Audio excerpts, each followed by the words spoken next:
Good day and welcome to the Automotive Society Podcast. My name is Siraj and today I'm joined by Alex. Today, joined by, I swear that's the same intro every time. Well, why would it be different? I don't know. That's a good point. Yeah. No, that works. Continue. Familiarity. Why'd you say that so slow? Because I can't say it fast. Are you okay? Do you need help? Just a little bit dyslexic. That's all. That's all good. So, back to what we were talking about. We weren't talking about anything. You okay today? We're talking about something now. What are we talking about? Well, there's some sad news. There is some sad news, actually. For It's anyone, been 16 days since my car hasn't broken. You thought I was going to say something else, didn't you? yeah, what? Oh, that threw My me car off. hasn't broken in 16 days. How's that sad news? Well, it's just not exciting, is it? I don't have anything to fix. Well, I mean, it fixes itself anyway. It's not like you fix it. Yeah, okay, fair point. But Last time, fixed itself. on to the true sad news. True sad news. If you live in New South Wales in Australia, you would have heard as of 1st of September that, How many days is that from now? well, it doesn't matter because this is not going to air for another week. I think. True. When you listen to this, Wakefield Yeah. Park Raceway would already be closed I know. because the council and noise regulations and people have been complaining, you know? It's pretty sad. Pretty sad. I would say out of all the abundant 4 tracks we have, 3 tracks we have, 4 tracks. 4 tracks we Yeah. have, it was the most beginner friendly. Yeah, but you know what about Wakefield is it was fun. Like, it didn't matter what car you had, right? Like, you go to Sydney Motorsport Park Yeah. and I know it's a bit ridiculous, but if you had something like a little bit higher powered that could corner quite well, like you're instantly close to the top of the charts. Because, I mean, if you have a Yes. quick car, you make up, 2 or 3 seconds on that back straight. Yep. Whereas Wakefield, even though my car was one of the fastest ones out there that day, man, I was getting destroyed. Yeah. It's like very technical. Yeah. London's the same, except London has walls. Yeah, we all know what walls do. So if you're not very good at the technical section, your car will not survive. Yeah. So It's sad. Wakefield was one of the best tracks that we've had. I literally just had a throwback moment just then. That's why I paused. To like the day we were there. Yeah. Weird. Wakefield, yeah, I've been multiple times. Alex took his own car there and it was one of the best track days that I've ever been to. Such a good day. Nothing went wrong. No one broke down. Literally nothing wrong happened that Well, day. I broke down towards the end. Not really. What happened? Your brakes cooked a bit. No, I had an engine warning height. It wasn't that bad. You still drove home. yeah. What was it? No idea. Oh, it fixed itself. No, like I read the codes. I did everything. No idea. So it fixed itself. I guess so. it came and then it went away. So it didn't break. Yeah. So But you know that's what? fine. They did do the cruise. I'm sure you saw it. Did you see it? Yeah, I did The see cruise it. for Wakefield. Yeah. That was last Sunday. That was organised by one of my friends' friends. Friends. Friends of friends. And very good initiative. They tried to do it when Wakefield was first announced as... But it got postponed, right? Yeah, it got postponed because the actual Benalla Auto Club reached out and said, hey, can you not do this? We already have noise complaints and stuff. If you do a cruise, it's probably going to put us in a bad light if someone does something stupid I on did the road. not know this. Yeah, so he reached out to the guy and he said, can you just hold off till the court hearing? And then obviously now it's been fully announced that Wakefield's closing down. Darn. The court hearings are still going to proceed, but we don't know if Wakefield's coming back or not, basically. They haven't given us, or they don't even know. No one knows at the moment. No. So the cruise went on ahead because there was... But it was such a massive turnout. Yeah. It was a huge turnout. Well, if you're into any form of Any swarm of what? any form of motorsport, you would be a huge fan of Wakefield, right? Like I know. It's Oz Time Attack is held there. We had V8 supercars there at some point. Like it's been the track to go to for very fun social events, whereas Sydney Motorsport Park is not very social. I don't It's know. very official, like very formal, and not to mention everything's like twice the price. And I think the other thing though is with Sydney Motorsport. Don't get me wrong, it's a good track, but it is really set up for those cars that have. Yeah. I massive do understand, brake but they do upgrades like and- the South Circuit Oh, and the North Circuit. Yeah, and I know they have that, but if you're talking about the full circuit, yeah, right, which is generically the one that they'll normally do. yeah, the GP circuit. It's like, yeah, I'll run it, but like I'm not going to be pushing my cars to the limit like I could have at Wakefield. Yeah, like you'll go through tires, you'll go through brakes a lot quicker. Oh, gotcha. It's a lot harder on your cars, and you're gonna need to do cooling laps and stuff. Yeah. Although the front straight, you'll probably cool your car down quite a bit, and your tires down quite a bit. Yeah. I'd say. But no, Sydney Motorsport Park is also like a lot scarier because the first turn you do almost flat out. Yeah.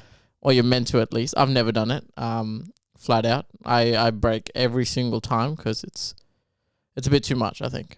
I think if I had a track car or something, I'd probably give it a go.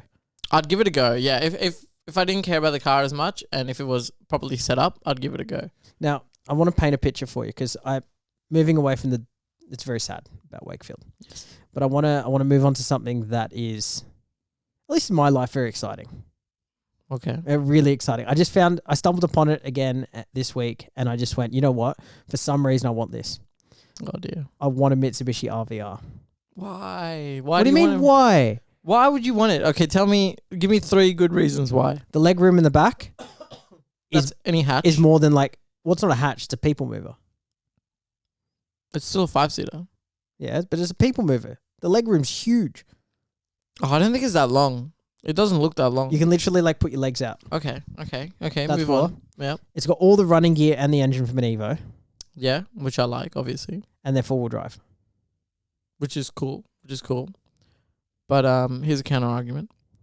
They're a bit ugly, eh? They're not ugly. They're a little bit ugly. How are they ugly?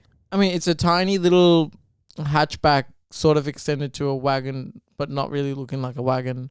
It's got the bonnet scoop. It's not a normal scoop, is it? Like it's just like a mouth.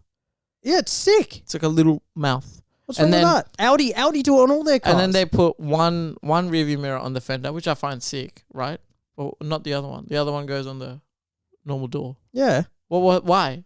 Why not? Why not have the same? You know, that throws Character. me off a little bit. That's character. Asymmetrical. Why? That doesn't make sense. No, it's brilliant. And every single one on the market right now is a project car. No, there's one running one for 10,500. One running one. Yep. Running good. Yeah. No problems. Sure. What? It's missing something stupid, isn't it? I don't know. Okay. It says it's running. Okay, that's fine. The other ones were like, Yeah. You were like, oh, that kind of looks good, and then there was an engine bay pick, and there was no engine there. Yeah. And then there was the other one that was stolen. Oh yeah, that was You stolen. missed that one. Ignition barrels were broken. Yep. Door locks were broken. Yep. And the battery was missing. Yeah, they stole the battery. They stole the battery. I don't know why they'd steal Who them. steals batteries from a 30-year-old 4-cylinder car? Like, it's not even a big battery. It's a 4-cylinder. But maybe they had an RVR. Yeah, you could have stolen any battery in the world. Like a Yaris would have the same battery. Yeah, but it's an RVR. That doesn't make sense It's to me. baller. It's sick. Is it? Imagine doing road trips to the snow and stuff in it. Yeah, but there's so many better cars you can do that in. Like what? Like an actual Evo. No. What? What do you mean no? It's too hard. What? They're too hard. They're not too hard. They are. No, they're not. They are. That's a lie. It's not a lie. My car is so smooth. It's quite firm. It is not. It is. It is not. Yes, it is. It is definitely the softest car I've ever owned. Yeah. No way. The MX-5 is softer. Nah, Yes. it's not. Yeah. Drive it. All right, we're going to go after this. Okay. You'll compare them. Yep. There is no way the MX-5 What's that is ad? softer. Compare the pair. Compare the pair. Not- I don't want. You know the one I'm talking about. Whose pair are you comparing? You know the one I'm talking about, right? Do not. I'm not talking about male testes. I'm talking about Oh yes, the insurance superannuation thing? thing or something. Okay, whatever. Yeah. I kind of get it. It'd be sick. I don't think the RVR is that sick. Why? Okay. I'll give Oh you my a God. better alternative. What do you want? You want a wagon? You want an old wagon that's No, all-wheel I just- drive, I just think it- four-cylinder? I just think it's so different. It's cool. I love the Evo running gear. Obviously, I'm a big Evo fan. I love the Evo running gear, but just that shape of this car, like What's it's wrong cool. with the shape? Pajero Sport, like the Evo. Yeah, 60K. Yeah, okay, but cool, right? Cool. Toyota Caldina. No. Wagon, No. four-cylinder, all-wheel drive, Rolls-Royce like interior. It's not Rolls Royce like. It's amazing. It's nowhere near the Rolls Royce. interior is amazing. No, and the It's back so tail lights on the comfy. facelift one, the 2003 or something or 4, Yeah. it looks like it's squinting at me. Do you know what I mean? Cannot talk about looks after telling me that the Mitsubishi RVR is what we were talking about. The RVR is just an old box on wheels. You can't go wrong with that. Oh, They've taken something that sort of worked and made it worse. Okay, Alex, tell me why there's only one running one in the market. Because they're rare and they never sold in Australia. So what, you think we only had, how many do we have? Do you know? I don't know, like 6? So you want the rarest of the rarest cars. Yeah, but it's 10 grand. But you can buy a Daihatsu. I do like Daihatsu. That's a small box. That's a small box on wheels. No, but that's yeah, too no. small. That's too small. But you know what? I just think the funniest sight would be pulling up to a set of lights in a people mover with all the boys in the back, Yeah. right? And they're like reclined because you've seen how far the seats move back. Yeah. For the people who don't know what this is, go Google a 1997 RVR. What are they called? Hyper Sports or something. Hyper Gear. Hyper gear. And go look at the rear legroom. It's insane. Yeah. It is a cool car. Like I will give it that. But it's a cool car that I wouldn't own. It's a cool car that I like. Imagine if you had all the mods on your car in an RVR and went roll racing with it. You'd be laughing. A 300 kilowatt But how funny would that be? RVR. Yeah. A little wagon people mover hatch thing. That'd be sick. But what's the other one? Cardina. Caldina. It sounds like a sardine. What do you mean? Caldinas are It amazing. sounds like a fish. They are amazing. Okay. It's like, how do I compare this? You know how like the Crown is a cool Camry? Sure, yeah. Well, it's Continue. true, Yeah, right? okay, right? yeah. The Caldina is the cool Corolla. And why do I want that? Because it's cool. Well, it's not. It is. Have you seen the rear taillights? Yes. They look like they're squinting at you. You're like, never going to look at the taillights when you okay. own the car, You are know you? what it looks like? You know what it looks like? It looks like, you know when someone looks at you and they think you're a bit dodgy? Do you know what I mean? You know when you're just walking down somewhere, right? And someone looks at you and you go, why is that guy looking at me? And they think, you get the feeling that they think you're a bit dodgy. You know what I'm talking about? Nah. Yes or no? Yes, I do. Okay, so you know the squint that they sort of give you like this, like, from a distance, like that? Yeah. Yeah, a little bit like that. That's what it looks like at the back. I don't think so. And it's named after some sardine. I by think the they sounds of look it. cool, and the Caldina. It does not look The cool. Caldina does not sound like a sardine. No. And I think they look cool. You can say to everybody, I have an RVR. That sounds awesome. They've got no idea what it is at all. But everyone knows what a Caldina is. Nobody knows what a Caldina You is. didn't know what a Caldina It's a was. fish. But everyone else knows what a Caldina is. It You literally guys know. You know what? If you know, you know. You know when you go to the shops, okay? I know it's Yeah. a weird analogy, but you know when you go to the shops and like you go out and they're like, oh, you pick up some tuna in a can or whatever. Yeah. It sounds like, yeah, I'll pick up some tuna and some Caldina. It sounds like a fish. A grocery It sounds item. Just it some sounds like canned fish. random grocery item Alex is getting. Tuna's not a random grocery item. Tuna. Yeah, you gotta have tuna and sushi. Well, the Caldina is. Well, the Caldina, it sounds like a fish. Admit it. It's not a fish. Yeah, but it and sounds like a doesn't fish. sound like a fish. Is there any meaning to Caldina? Now that you've said fish, now all I can think about is It's a fish. is It's a fish. Toyota fish. But it's not a Toyota fish. It is. You just said all I can think of is fish. Yeah, because you said it, but I never thought about it before. Okay, but now it sounds like a fish, does it? Okay, I'm not going to entertain this anyway. We're going to move on, Alex. We're going to move on because we've talked about Caldina Alright, for too long. Done. We're done with the Toyota sardine. We are. We're going to go on to a topic that I came up with today. Oh, Yeah. topic. A Okay. topic. Ready? Go. What do you look for when you go to buy a car? It depends how excited I am. you know that. Okay, step one. Rule number one. Rule number one. Don't When- get excited. Never, ever be excited to look at a car.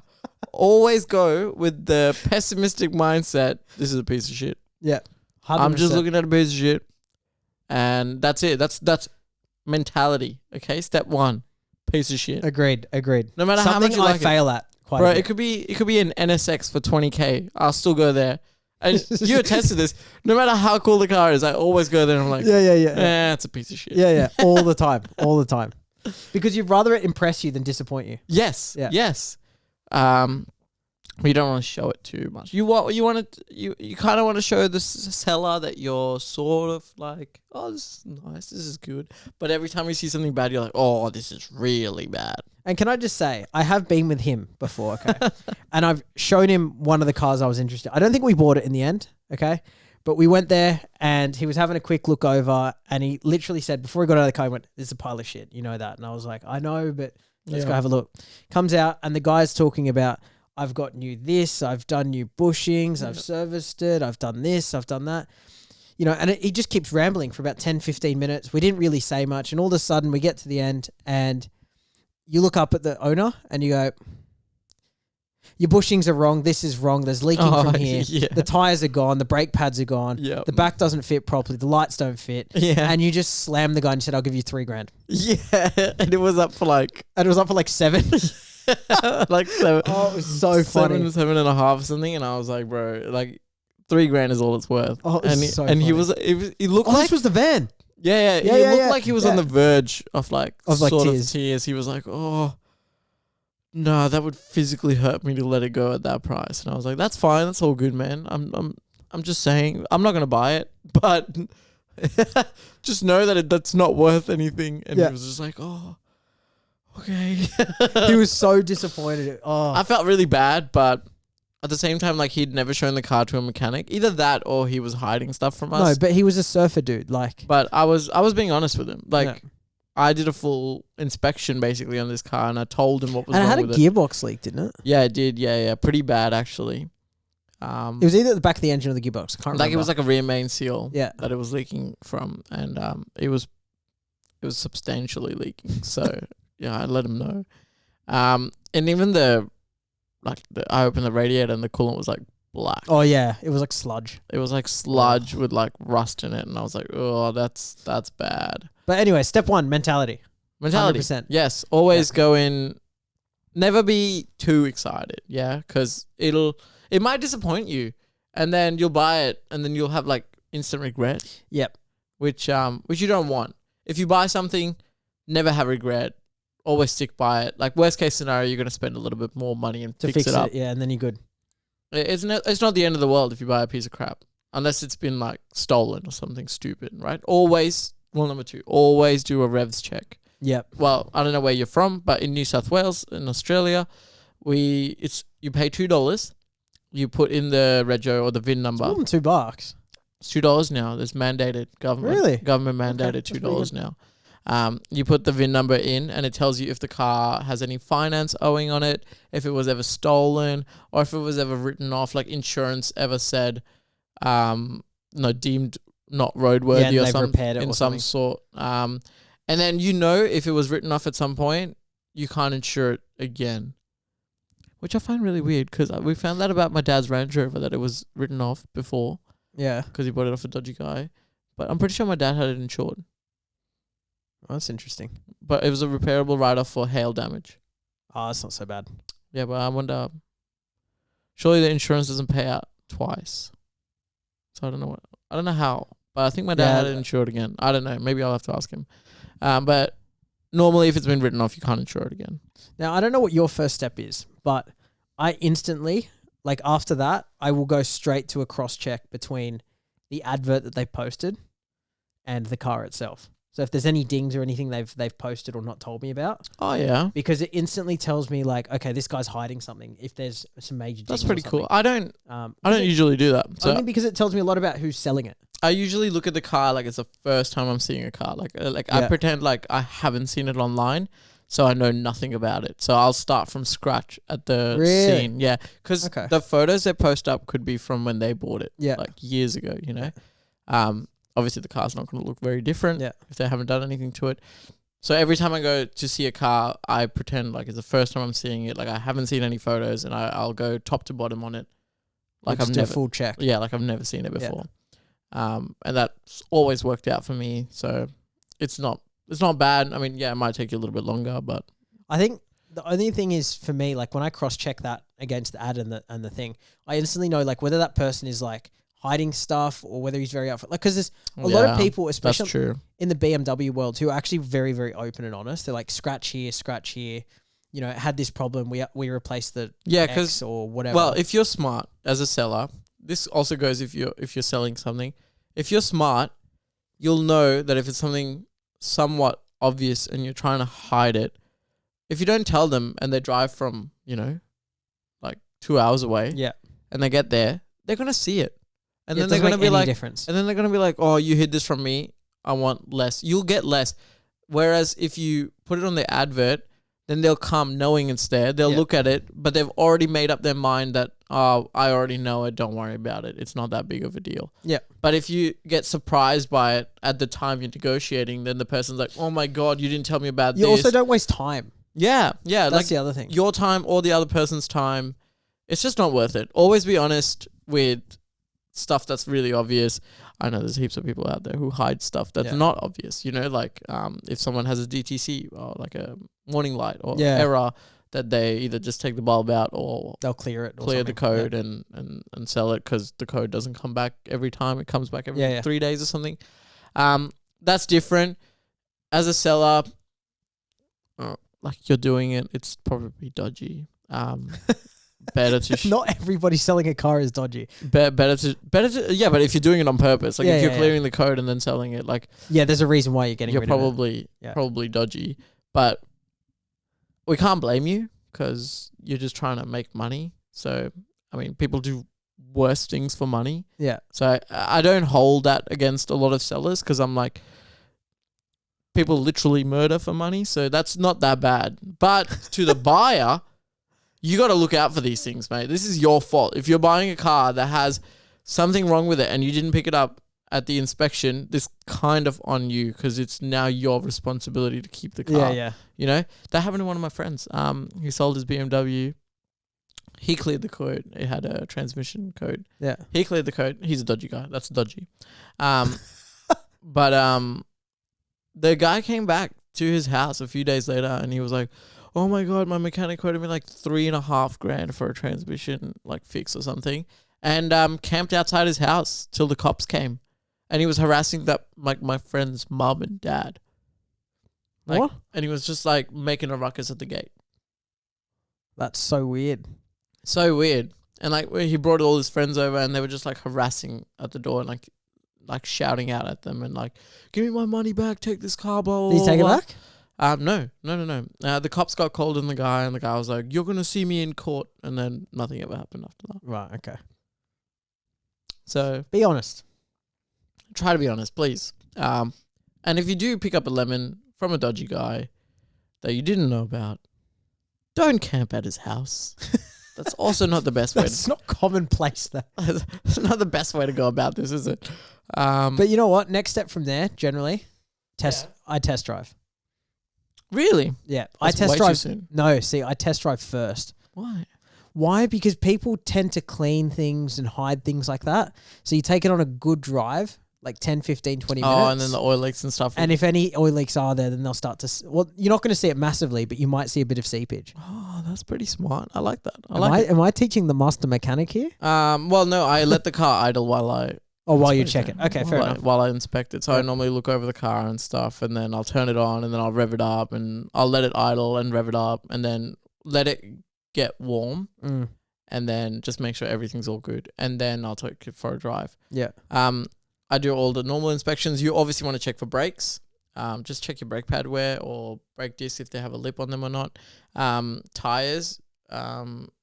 If you're really worried you see them that they're a bit dry, just check how old they are. Also check that they have at least the same tires on the front and the back. Yeah.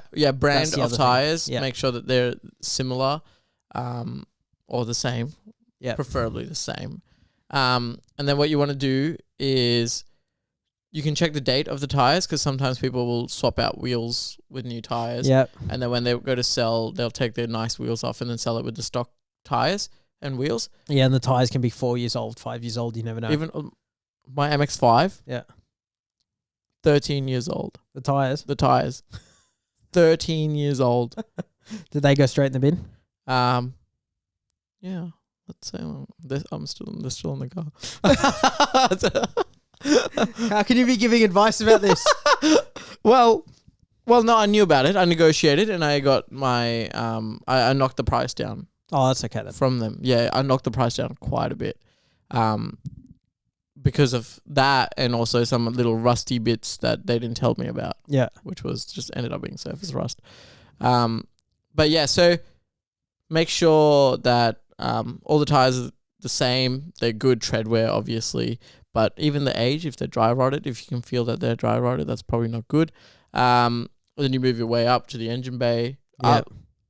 I look at the boot and the interior first, sort of like make sure the interior is all good, nothing's missing, broken, cracked.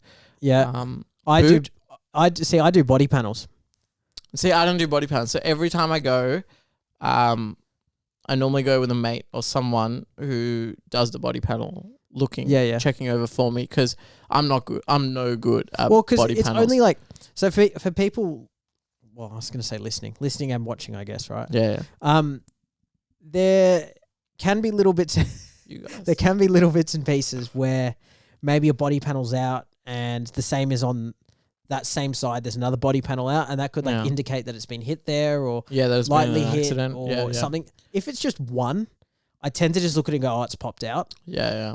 But if there's a couple, but if there's stuff like the place, like your bonnet doesn't line up 100%, or if your door doesn't line up 100%, it's probably been an accident. Yeah. And have a look at panel gaps. That's the other thing. Yeah, panel gaps. From factory, they were uniform. So if they're not uniform anymore, if it's just the bonnet, like someone's probably done major work on it. That's different because they probably couldn't have fit the bonnet back correctly. Or it's common. Yeah. Depends on what it is. If it's a 30-year-old Japanese car, then the bonnet I could normally be like whatever. Yeah. If it's a 2-year-old car and the bonnet's misaligned, that's dodgy. Yeah. So it really depends on what it is. But boot, next thing, I normally check for, like, you take the spare wheel and leakage and stuff, like make sure there's no water, not damp. Water leaks in boots all the time. And if you're buying an E30, that is check every single boot. Yeah, left side and right side. No, what's the antenna side? That's the worst one. They're both bad. They're both leaked. Like my one, both leaked. I just drilled a hole in mine. Yeah, that's a very common fix. People just drill a hole and then it just leaks out. If you did that on mine, it was like a swimming pool. Like if someone's watching this and they're thinking about buying their first car, maybe try to avoid an E30. I wouldn't say that. They're pretty nice cars, but there is so many things that go wrong. Expect rust. Yeah. Expect broken body panels like plastics. Leakage. Expect cracked dash. Yeah. Expect squeaks. Yeah. Ticking from the engine. Yeah, ticking from the engine. Bushings. Yeah, agreed. Gone. No, all bushings. Every single bushing. Every single bushing will be gone. And your boot will be full of water. So check for either a hole in the boot or water in the boot. There'll be one or the other. Underneath the steering wheel thing. Oh, the trim. There is the trim. I know you don't think it exists, but there used to be a trim there. They all break. Every single one of them breaks. Every single one. Mine's still sitting in my garage and I sold my car a year ago. Did you not put that back on? It's in 3 pieces. Oh, okay. It's gone. I went into my car and I think I touched it with my knee. Did you? And it like crumbled into me. And I was like, oh my God, what happened there? You're like done. And then I took it out and then I was going to order a new one. Someone makes one. $300. That's a lot.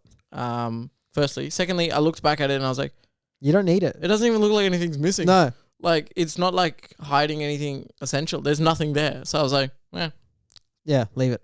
And then the guy who came to buy it didn't even notice it, and I forgot about it completely. Both of us didn't know about it. We were both forgotten. So weight savings. And weight. Yeah. Okay. Sure. It weighs very little, but okay. But it does have the little foam on it, which is all crumbled. Yeah. And you know how hard that is to find. Yeah. Good luck. But there is companies out there that make them in new plastics and they look a lot nicer. Yeah, I know, but they're so expensive. Yeah, so expensive. All right, what's next? What else? Wow, we really went on for a tangent on E30s. What? Anyway, what else? So boot, check for leaks. Yes. Rust. Yeah. Spare tire. Make sure it's pumped up and good. Body panels aligned. Huh? Body panels aligned. Body panels aligned. Yeah. Obviously, you don't want any buckles. If you take it for a drive, just make sure there's no noises, vibrations in the steering wheel.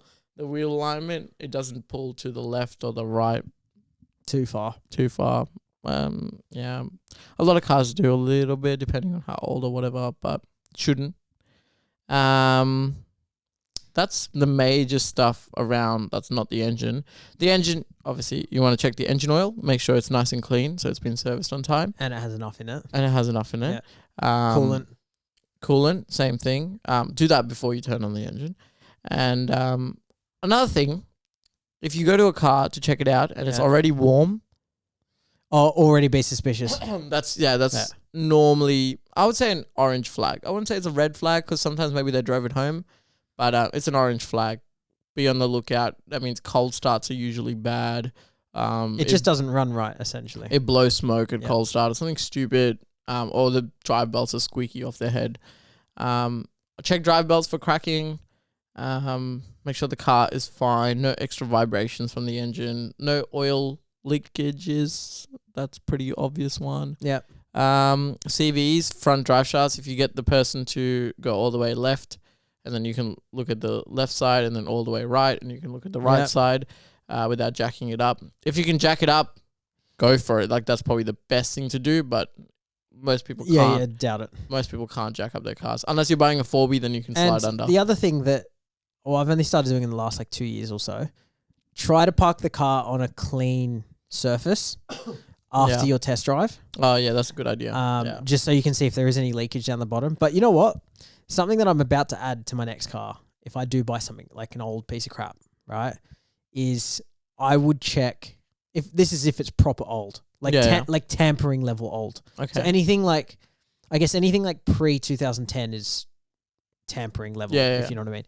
But I had a friend of mine who had a 86, I think it was a 2013, and he bought the cheapest one he could, right? Because he just wanted to drive it and thrash it. Yep. And have fun. So it had hail dents all the way through it. Had 170,000 Ks, and he paid 12 grand for it.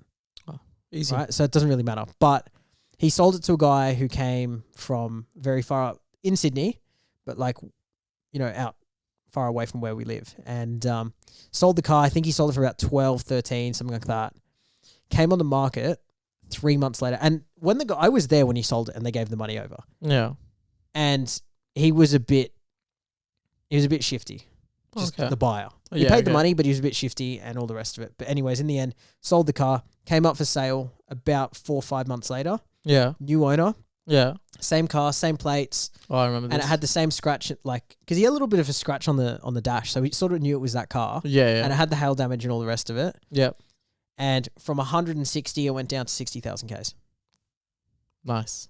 So if it's at that tampering level, I guess, for me now. And you know what a really obvious one is? You know how all the screws are black inside? Yeah. But they're not powder coated. They're just lightly painted, right? Yeah. You can see if there's a little bit of silver on the inside. It means it's been removed. Yeah. Yeah, that's a really easy way to sort of tell.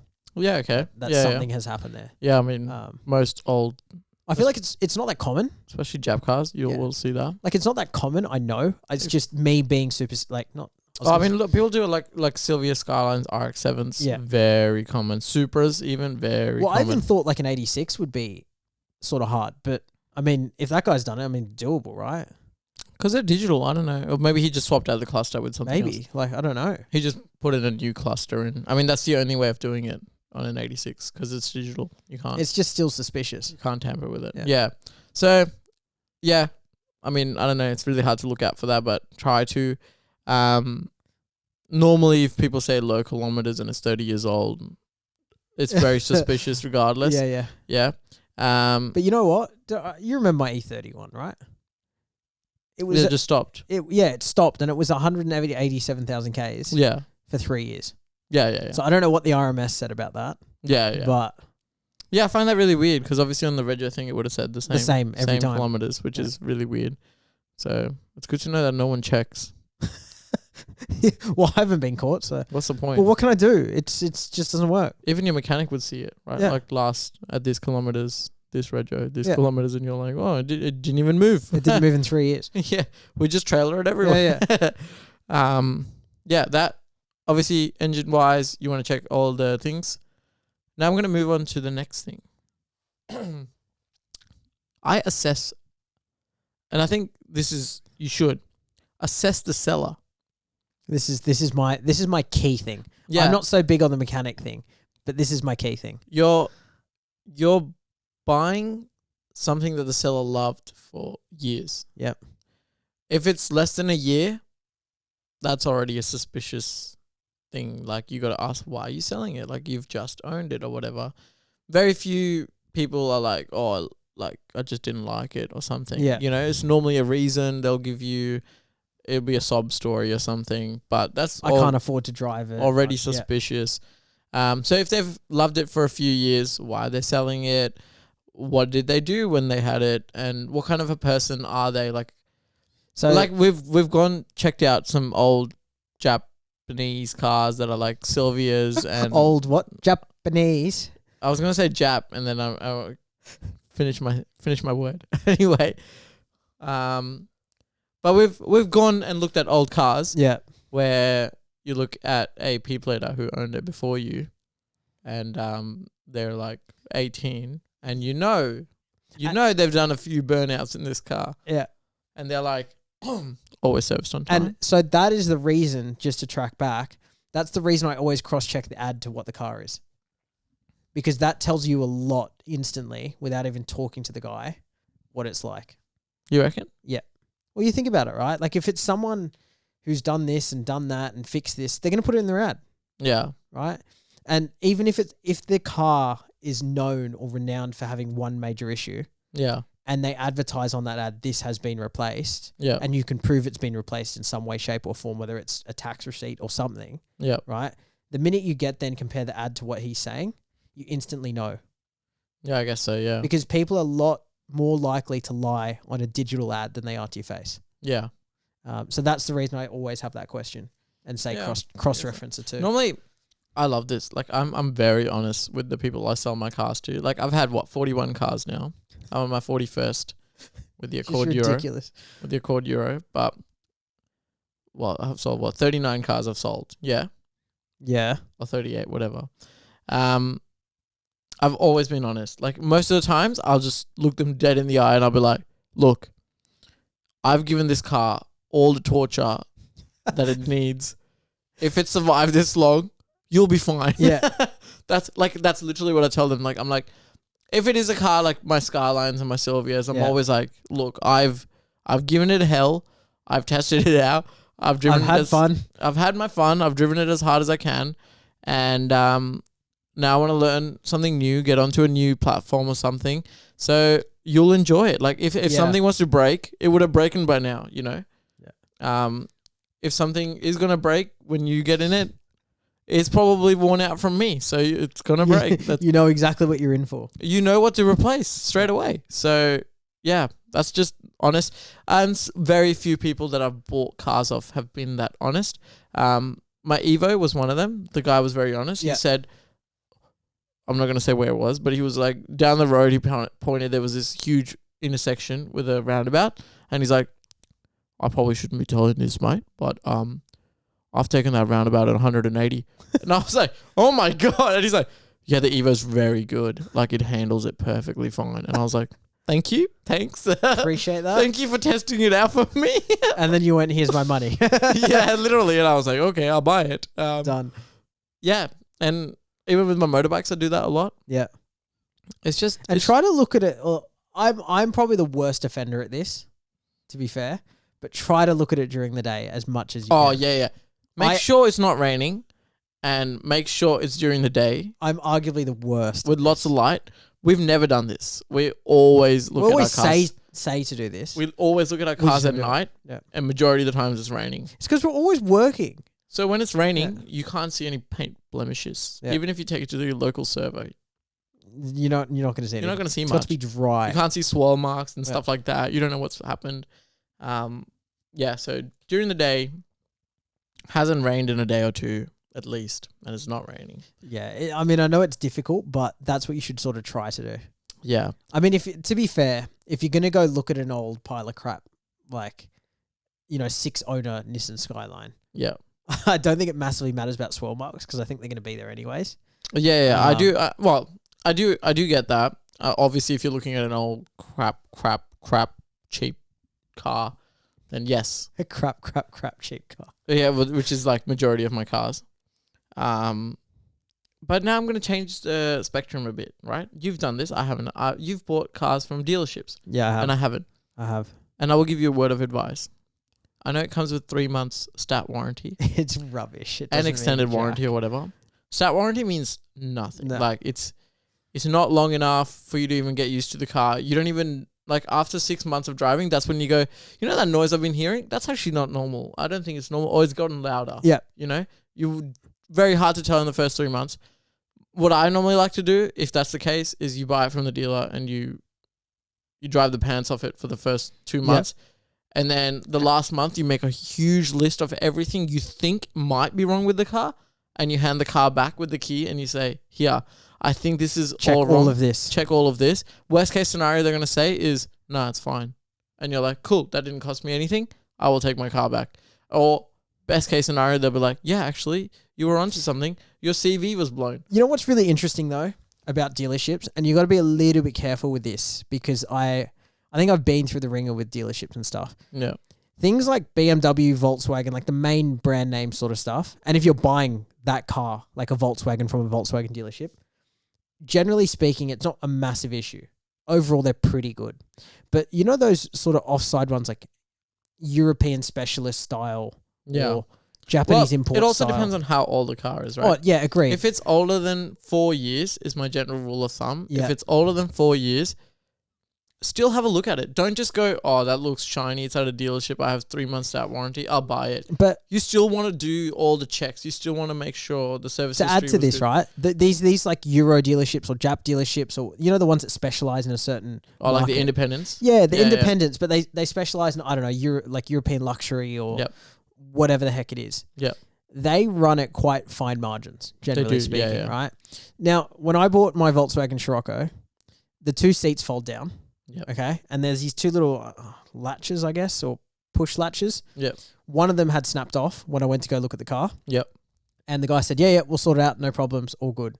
So that was one issue. And I think, I'm just trying to remember what the other one was. It was something like a bulb in the front or something like that. Now, they gave me, when I put my deposit down and all the rest of it, sorted out everything, they said, okay, you can come back in a week. It'll be sorted, ready for pickup. I got there. The latch was still not on it.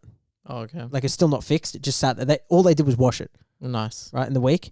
And the bulb wasn't finished. Yeah. I took the car anyways because I just have to do this. We'll book it back in. So I booked it back in for another day about 2 weeks later. Came back and the bulb was fixed and that latch was fixed in theory. Okay. I got it home to go fold down the rear seat.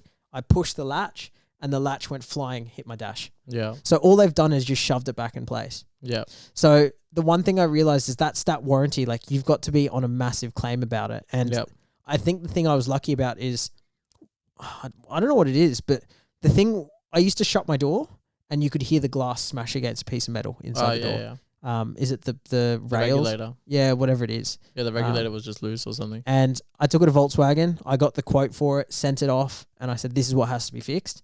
And they paid it.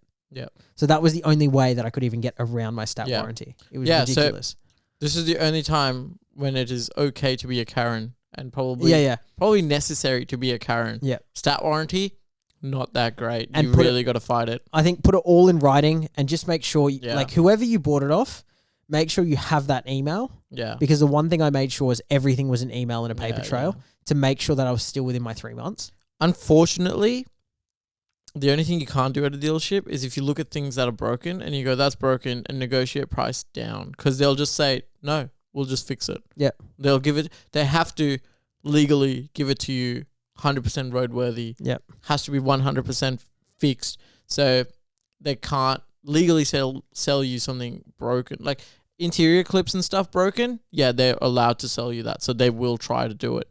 So just make sure you go through everything interior-wise. The thing is, if they can clip it back in place, they just clip it back in. They just So to you, it might look okay, but unless you touch it, you won't know. So just test everything out. Make sure all the seatbelts work. I've seen this one before where the rear seatbelt doesn't actually go into the buckle because the buckle's off a different car. Or the seatbelt's off a different car. Always check your seatbelts. It's such a like a It's duh yeah, moment yeah, where I you're know. like, surely I know. nothing goes wrong there. But I've seen it, and that's very annoying because how do you prove? How do you prove that Well, it was like that when you bought Yeah. it? You know, yeah. So the 3 month stat warranty is not enough. If you can get extended warranty, do it. Normally, you can. I don't know. I've gotten away with this with the 2 cars that we've bought from dealerships. Yeah. I asked for extended warranty on even a secondhand car, like an old secondhand car, and then I say I'll pay the asking price as long as you give me the 3-year extended warranty. Yeah. That's what we did on our Jeep, and it's still under warranty. And oh my god, $3,600 so far has been covered under that warranty. Like, engine mounts, the transmission problem that we had, the transmission oil cooler like burst open or something. What? Yeah, all covered under warranty though. But you know what? I think the only thing about these extra warranties that you can buy, because it's not a Jeep warranty, right? It's like an extra add-on warranty. Well, that's from the dealership group that we bought it off. Okay, so Yeah, the we only didn't thing, buy it from Jeep. so the only thing I've noticed though is that so my mum got one of these, Yeah, and actually to be fair, it's been pretty good. yeah, However, at one point, and I can't remember for what reason, it needed to get a check to maintain it. Like yeah. Okay, okay. 100, is it a 100-point check or something? So there's that, and that depends on that's the aftermarket one. Yeah. Like if you buy from a different brand dealership, then they'll have their own extended warranty or whatever. But basically, the clause is the car must get serviced at the right time. If you're late even by a day, they'll be like, yeah, and then you have to do another 100-point check or something to reset it. It voids your warranty. So you have to make sure that the servicing is on time at the place where you have the warranty. Yep. Nowhere else can It's service really it. strict. Yeah, it's very strict. But that's worth it, I think. Like, so I think so, as long as you're willing to spend, like, as long as the person buying it is willing to spend the money. Because yeah. Like, if it's a dealership, they're obviously going to be more expensive. I can service the Jeep perfectly fine, no problem, right? And the dealership we take it to charges $670 for a service for the Jeep. What, for oil? Yeah. That's a rort. And what's this oil made out of? Freaking diamonds? No idea. But this happens once every 6 months. Yeah. I believe. Very expensive. But at the same time, we've spent I think $1,800 in servicing, but saved $3,600 in faults. Yeah. So sometimes it's worth it. And when we were buying a Jeep, especially with their reputation, I was like, I think it's worth it this time that we'll do it. So we did it, and it's worth it. And then the other thing is we don't go for the extras. Like if it's a major service, we just tell them to do oil and filter, and I do the air Bits and filter pieces, and the belts and the spark plugs. Like I do all that. Yeah, all the other stuff. All the major servicing I do. And I just get them to do the oil change because that's all you need them to do legally. That's all they need to do. The rest of the stuff they're not bothered with. Because they've quoted us for brakes for like 2 years, and I just did them. Did them yourself. Yeah, like it doesn't matter. Yeah. So just make sure it's serviced on time. But you know what's funny? I've moved a little bit because I would now rather buy from a good private seller. Yeah. Then take away like the main dealership, like BMW and Nissans and all this sort of stuff, right? But all those like the independent dealerships, Yeah. I would now rather buy from a good private seller than an independent dealership. Because independent dealerships are a pain in the backside to deal with. I mean, you can't say that. Like some independent dealerships No, some are great. amazing. Some are great, but I'm like, just especially the ones that deal with like prestige cars and luxury cars. they're Like, generally okay. Very good. The one that I've dealt with, more than okay. Like they're generally very good. well, the one that I've dealt with has been a pain in the backside. And maybe this is just me being a little bit biased, but I don't know. I love having local businesses, family businesses, privately owned businesses. I don't want it just to be a monopoly. Of all car like dealerships. Alto or Cole Crawford or whatever else there is, right? Yeah. So you want the dodgy one on the Para Road. I mean, if it's a family-owned business and the guy's genuine, then yes, I do want it. You gotta love one at Para Road. Parrot Road is of amazing. course. I love it. Some of the independent dealerships are amazing. Like Yeah. the people who run them are amazing, and they're generally just trying to make a good living and sell nice cars to people who can't afford expensive cars. Because let's be honest, dealerships have a massive markup it's that huge. not every independent dealership does. Did I tell you when I went to go trade my Scirocco in? I went to go get an appraisal for it. Yeah, Done it. I think it was BMW, one of the BMW dealerships. yeah, And at the time, I was looking at a M235i. yeah. Cool car, right? I think they were asking like 37, 38 for it. And I think I paid about 30. How much did I pay for my car? 32, I think. Okay. And it was already like 4 years or 3.5. Yeah. And I went in and I was like, all right, I paid 32 kilometers. I think I had like 90. I bought it at like 55, 60. So I was expecting to have like, 22 maybe? Yeah. Because like my car didn't go down that far. Yeah. Like it went down a couple grand, but not massive. So I was like 22, 20. They came back. Have a guess. What? Have a guess. The Scirocco? Yep. 19. Less. 16. Less. Less than 16. 13. Less. What? Like 12? 12.5 grand. Are And you- I was like, you were having a laugh. Because they would resell that at 26. 12.5 grand. There's Yeah. half the price of the car. Like, Yeah, no way. That's, yeah. See, an independent, I don't know if an independent dealership would give you more or less. I don't have experience with trading in cars. well, I don't trade in generally now. I sell. And Yeah. then just buy another I think car. that's the smartest thing Yeah. to do. But like 12.5 grand is a rort. I remember when we Like- had our 86 Yeah. and we took it to the Toyota dealership because we want to try to buy a Kluger or something. Yeah. Trading it in at Toyota. Yeah. Yeah. They came, looked at the car, went inside, and they were like, we'll send you a valuation. Never did. And then they would never pick up our phone. Really? Just didn't get back to us at all. Is this our local one here? Yeah. Yeah, okay. Just didn't get back to me. So just out of curiosity, that one there, Yeah. I'm not going to mention the name on it, but the used car part is like not great. Yeah, all, yeah, right? yeah. But the new car thing, like when I went in to go put my deposit down for the Corolla, Yeah. oh sir, like come sit. Here's a coffee. Here's everything. Do you have your credit card? Yeah. It's like, oh my god, like Yeah, stop yeah. bribing me. Just take my money. I just want to get out of here. But like, I would have rather than just go, nah, we won't take it. It's got too many aftermarket bits on it. Because it did. It had aftermarket wheels, aftermarket spoiler. Yeah. Well, factory spoiler just from a later model. Yeah. Still kind of aftermarket for what they're starting to sell. I would have just liked a clear answer, like, sorry, we can't take this. Yeah, Too yeah. many aftermarket bits. But instead, we'll send you a valuation, and ahhing, and then just ignoring. Yeah. Like, what? Why? Be a bit more professional. We were going to buy the Kluger that was in the lot right there. Whether we could trade in or not, we were like, we'll sell it on the Private market. Private and then market, Come back and buy and it. then we'll come back and buy the Kluger. Yeah. They just never picked up, so So they lost the sale. they lost the sale. We It's- didn't go back for the Kluger, which I'm glad because the Jeep was really nice. And And it tows more, doesn't it? yeah, we got what we wanted. Yeah, sucks to be Sucks to be them. them. Like what? Like, what is that customer service? Yeah, because I guess most people. This was way before COVID too. This is when they couldn't This sell was enough like- cars. 17, 18 roughly, wasn't Yeah, it? this is when they could not sell the cars that they had. Yeah. Like nowadays, yeah, I know there's a year wait list, so why would they entertain someone like us? Yeah. I get it.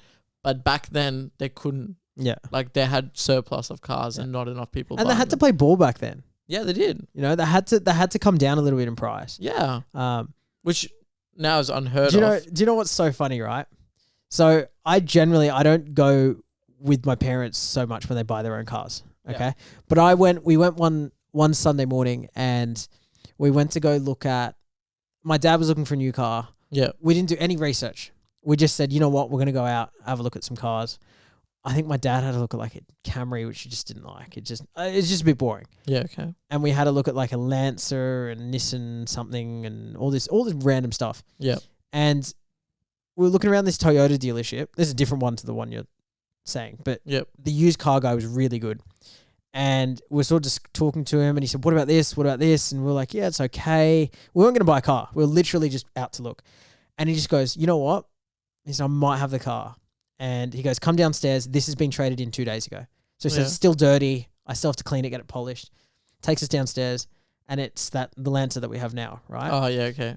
And at the time, like it was cheap. Like he was like, look, if you just want to take it today, we'll do it for like something like 17. Yeah, okay. Okay. Yeah. And it was like a special edition LX. So it wasn't like the top of the range, but it was that one with like leather seats and the screen and And my dad knew how to work all the buttons, and he was like, oh my God, it's amazing. Look at this touchscreen. Yeah. You know, to us, it's like, Dad, it's just a touchscreen. Yeah. Like, relax. Yeah. I've had it on my phone for 10 years. Yeah. So we go in there and we're talking like direct to the guy. And you know how the guy usually, like when you're negotiating, he goes back to his sales manager Yeah. and then he comes back to you, right? Yeah.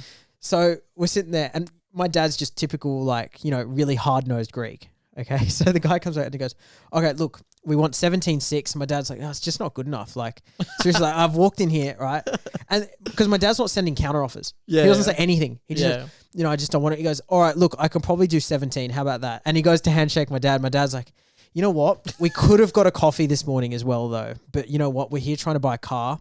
You got to make me a little bit happy. So the guy goes back, right? Goes, talks to his sales manager, comes back, right? And he's like, all right, we can do like 16.2. And he goes to take my dad's hand. And my dad just goes, have you got like fish and chips here or something?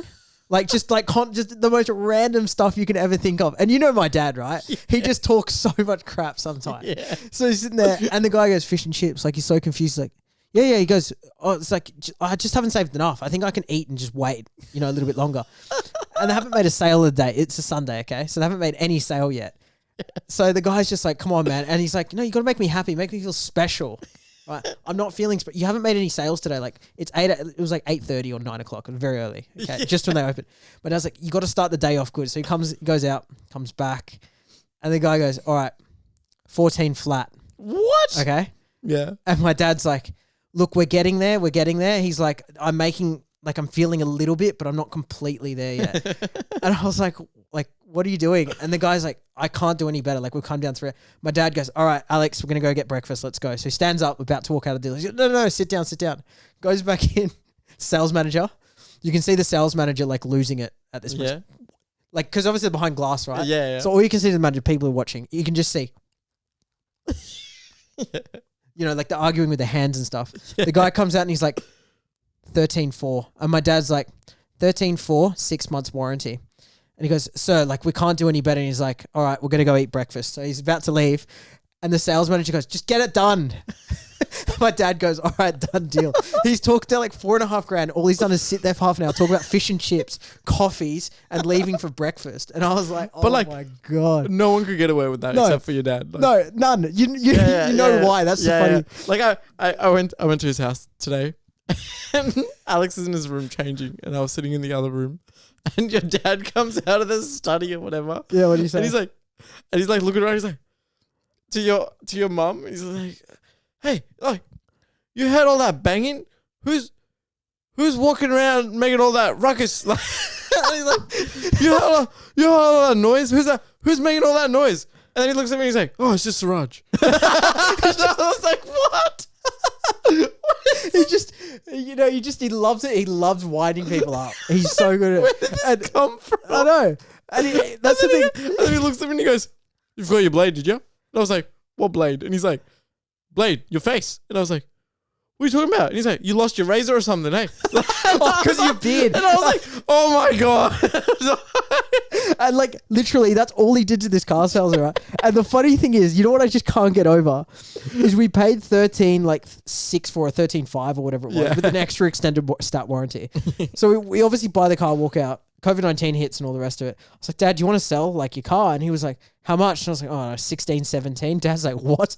Like, and now that even though it's gone down and put stupid amount of Ks and everything, it's still worth like $8,000. Like we lost $5,000 like 7.5 years. Yeah. It's nothing. And you've used the crap out of this car. Like, hell out of it. Like, this car's it's seen some stuff. It's been used as a ute. It's been used as a van. It's been used as a dog hauler. I didn't tell you, the last house? Yeah. Man, that thing carried like 120 kilos worth of bricks. Like, seriously, it was just ridiculous. That's another thing. There, Alex mentioned to his dad, he goes, oh, can you please buy an RVR, like the Mitsubishi RVR? And his dad literally goes, how many bricks can I fit in the back of it? Literally goes, yeah, I can fit half of Bunnings in the back of it. I was like, yeah, right. That works well. But you know what's so funny about it? He was like, you know when you lay pavers on the floor, like bricks? Yeah. Imagine the boot of the Lancer, okay? But every brick is like that. So it's like literally laid out. It's like paved in the boot. It's like paved in the boot. And then he starts the second layer and it happens again. And then we ran out of space, right? Because he didn't want to make it too high. Yeah. So we were like, where else do we put these others? And he's like, got it. Starts stacking them on the floor, like in the passenger wheel well. And then in the back seat, like he's just put 1 or 2 rows there. And then on the floor in the back seat, oh man, I think we had 2 under the spare wheel. Like it was all like, who needs a ute, mate? Yeah. Who needs a ute when you just got a Lancer? Lancer. It's Lancer better and a than a Greek van. Father. It's great. So you don't need an RVR. You already have one. Dude, no, I want an RVR. It's so, can you imagine your dad though? And you know what I love? Sick. The crappy Lancers, like the CJ Lancers, right? They still have 4B11s in them. I know. Like a Myvec 4B11 from an Evo 10, just minus a turbo. Like, what? You know what the worst thing is that I hate about this car? What? Gearbox. I hate the gearbox. Yeah, CVTs are not It's that great. terrible. In theory, CVTs are one of the best It makes engineering. so much sense. Like best engineering marvels ever. You're like, they're smooth. You'll never feel gear change and fuel economy. Just amazing fuel economy, right? But then you drive it and it's like, and you're like, oh my God, I'm going to kill myself. You know what's so funny? Yeah. It's like, you know when you have that day at work when you just like, maybe you're a bit tired or you just, for some reason, you're just not having a good day. Yeah. You know, in your mind, you're just very flatlined. Yeah. Okay. That's what it feels like. That's You what accelerate and yeah, it's just trying to get through its tough day. I know. Just It's like everything's a struggle. another day towards death. And you know what the worst bit is? Is when you accelerate, right? Yeah. If you have to accelerate to merge or something, Yeah. it kicks down from like 5th. Well, You know, what is 5th, it pretends right? to kick down. Like, yeah, that's a lie. Because it doesn't, Yeah. right? But it moves from like what says 5th gear to like 2nd, okay? Yeah. And it goes, so it's like an orchestra, right? Yeah. And then it gets to 2nd, you overtake, you slow down, it goes, like it's just constant, like it always wants to be in 5th. It's ridiculous. It's always a boring note. It's never like singing at the top of its lungs. No, you know? but you know what? Actually, this just popped into my mind to add this off. Yeah. It's just how long. Okay. To finish this up, right? Have you seen the invention of Koenigsegg's new gearbox?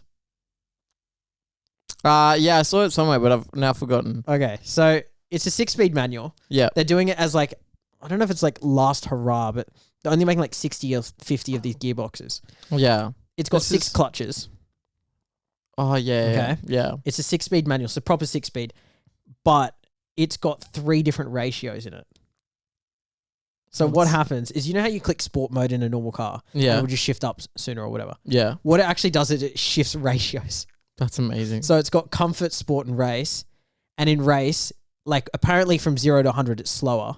Because in race, obviously, you're never doing 0 to 100s, right? Yeah. And it's just the top end comes in. So it has all the top end power. Yeah. And if you move down the ratio, which is sport mode, it's more well-rounded. Yeah, okay. Comfort, apparently, like you're maxing out at like 170 kilometers an hour. That's amazing. And it is like one of the first remake of this type of gearbox That's ever. It's Koenigsegg? just, The engineering they come up Oh, with it's is just- just out of this world.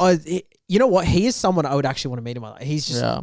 got the nuttiest ideas. He made some crazy power out of a 1.3 liter 1-cylinder, right? That's The no, Garmira, not yeah. 1-cylinder, 3-cylinder. 3-cylinder, yeah. 3-cylinder, and it was some like 1200 horse. insane. Yeah, like Yeah. that's mental. Like, how is that even It's sick. possible? You know what the best thing is about that car? Well, It's got 4 seats. I really, yeah, It's so cool. yeah, and the doors are so cool. Oh, Like, they're usable doors. I At know. the end of the day, like, they look cool and they're practical. It's not an RX-8. no. I would, honestly, I wish it was a bit cheaper, obviously. Yeah, That would be one of my dream cars now. I love that thing. really. Oh, I love it. I think it's amazing. Oh, I don't know what my dream car would be. If, 'Cause you, you if you're talking like, Well, because you know what I mean? Like, you know when you're a kid, right? Your dream was like a Lambo, and then maybe it was an RX-7 as you got a little bit older, and you've Yeah. obviously got that. But like now, like you've already got it. Like, what's Yeah. new? mine? Yeah, because for me, it's now like a Koenigsegg of some sort, See, mine's not. Mine's or Mitsubishi RVR at the moment. But we'll see. like, I still have the Lambos on the back of my mind because I still love them. Yeah. Especially the fact that I've been around them, I don't find it as a unattainable goal. Yeah, Like, it is attainable somewhat. Not that I earn lots of money, but I know that I've seen so many and I've been in so many that I feel like Yeah, one day maybe I could do it. The thing is, I think I sort of know where you're coming from because 120 grand car like is not unattainable. Yeah. It's Do you know what I just mean? Like, you have to give up a lot of things. Yeah, for of course. It. Yeah, but like when you're talking like 700 to like $1.5 million, that's more. Oh, like it's attainable. That's like, unattainable. It's like living in a crap hole. Yeah. Like, So like, I have too many like dream cars, but one of them has got to be the GT4 RS. the Cayman. Yeah, Yeah. I think that's my It's interesting. See, dream car. at the GT2 moment. RS is one of mine. for GT2. sure. That I think that's too racy for Yeah. me. Yeah. Yeah, I 100%. understand, but like, yeah, for me, I think it's a bit too racy. They're Like also I have my race cars for thrills and funs. Like I would rather have the GT4 RS. Yeah. Yeah, Because I think, would it be? in PDK as well. Yeah, that's true. I don't know if you can get them in manual. Oh, I don't know. I don't think so. Maybe I don't know. But yeah, that Koenigsegg thing with 3, I think it's a Gamera. Camaro. Gamera, that's it. Yeah. That and like a GT2 RS. Is there anything? Or maybe an Aventador. Yeah. I mean, that's always in the back of my mind. Like either a Diablo or an Aventador. But you know Obviously, why? an Aventador I can't afford as much, but Diablo's just right Yeah, up yeah, there yeah. now. I think the only thing is though, it's only because like, if you're buying that type of car, you're never going to race it. You're never going to a track. Nah. Like you're doing it because you just enjoy the car. And you want Would you do that with a GT2 RS? Would you race a GT2? I probably would, yeah. If I bought a standard GT4, I'd race it. Yeah, but a GT4 RS, I probably wouldn't. because I just think like when you're buying that color, like even if I bought like $100 grand Lambo, Yeah. because you know you can buy a Gallardo for like 100. Not anymore. Well, But not yeah. anymore, but what are they now? 130, 150? No, BS. They're like 130. Like a decent one is like 180. No, like a half, like a. What's the cheapest? I'll probably be like 140 or something. Okay, so like 140, right? If you spend 140 on a Gallardo, and like to be fair, I'm of the opinion that if I'm gonna spend that much, Yeah. it's just a car I want to drive on weekends and enjoy. Yep. And I probably want it in a convertible because you're never ever gonna go that fast in it.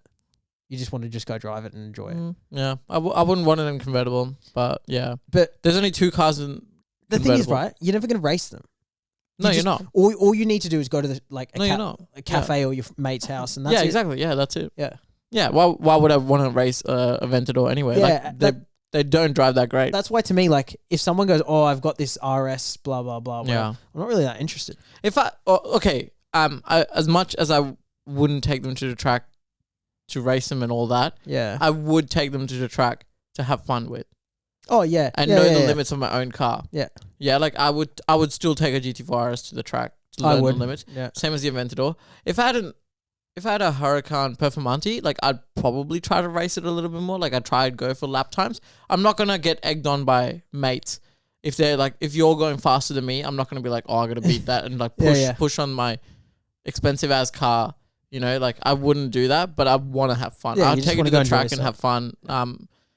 But more than that, I definitely want to do like driver experiences. Like yeah. more that'd like be so good. more like, yeah, drive those days and drive around the bays and like scenic routes. Yeah, but Like that would you be want it. you want to use it almost as like a GT car. Yeah, and I'd use it a lot. Like Yeah, I feel yeah. like I would use it a lot. Like obviously 5 days a week I'd drive my whatever car to work and back. Yeah. But as soon as Which, it's if you've Friday got one of night- them, you'll probably be driving a $500 Nissan Pulsar. But Yeah, probably gonna be me. Yeah. Yeah. That's how I achieved my last stream. That's probably gonna be the next stream as well. Yeah. But like I've been living with that a little bit now, where I drive the Evo 5 days a week to work and whatever. Yeah.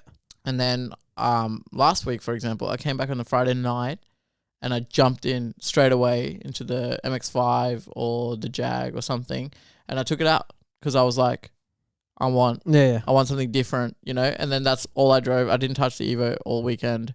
They don't know about the Jag yet. Oh, okay. Well, That was stay tuned for next stay time. tuned. Yeah, and then maybe next time I can do some editing magic and put it on the screen as well. Editing magic. I don't know how to do that. I'm a bit too old for learning all this.